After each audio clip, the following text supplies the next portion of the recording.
Hello everyone. पहले दो session में मैंने आपको बताया कि अकाउंट्स क्या होता है। अकाउंटिंग के 5 मेन वर्ड्स आपको सिखाए। आज मैं सोच रहा हूँ कि आपको एसेट के बारे में बताऊँ। आपके अनुसार आपको क्या लगता है एसेट का मतलब क्या होता है? शायद आपको लगा होगा कि जो चीज़ मेरे पास है वो मेरा एसेट है। जो चीज़ आपके पर्स के अंदर है, जो कि सपोज मैं बोल रहा हूँ कैश, कैश भी एसेट हुआ आपका। आपकी गाड़ी जिस पे आप बैठ के घूमते हो वो भी आपका एसेट है। आपके घर में जितने भी फर्नीचर वगैरह लगे हुए हैं वो सब आपका एसेट है। तो यहाँ पर कुछ एग्जांपल्स हैं। कैश एंड कैश इक्विवेलेंट, पैसा भाई, पैसा तो अपना एसेट ही है। अकाउंट्स रिसीवेबल या डेटर, जिससे आपको पैसा मिलने वाला है।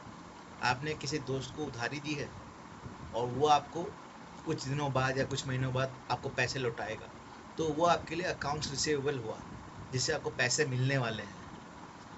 इन्वेंट्री, इन्वेंट्री मतलब गोडाउन में जो माल रखा हुआ है वो सब।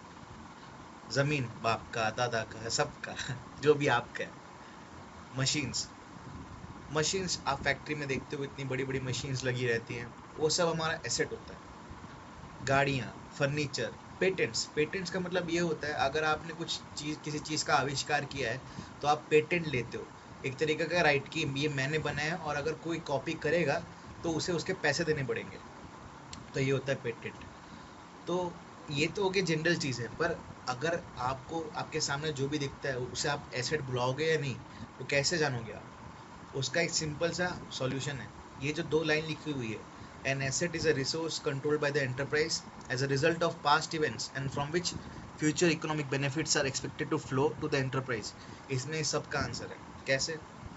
N asset is a resource, एक चीज़ जिसका कंट्रोल आपके पास है, और वो आया कैसे आपके पास? पास्ट इवेंट्स की वजह से। सपोज आपके पापा ने एक ज़मीन खरीदी थी 1990s में, उसका दाम तब था सिर्फ 1 लाख रुपए, और आज 2024 में उसका दाम है तकरीबन 1 करोड़ रुपए। तो अब आप देख रहे हो कि जो चीज़ पे आपने पास्ट पास्ट में खर्चा किया था 1 लाख, और उसका जो कंट्रोल यानी ओनरशिप आपके पास थी, आज उसका वैल्यू 1 करोड़ हो रखा है। तो इसका मतलब क्या हुआ? वो एक एसेट हुआ। आपने एक गाड़ी खरीदी, उस पे पूरा कंट्रोल किसका होता है?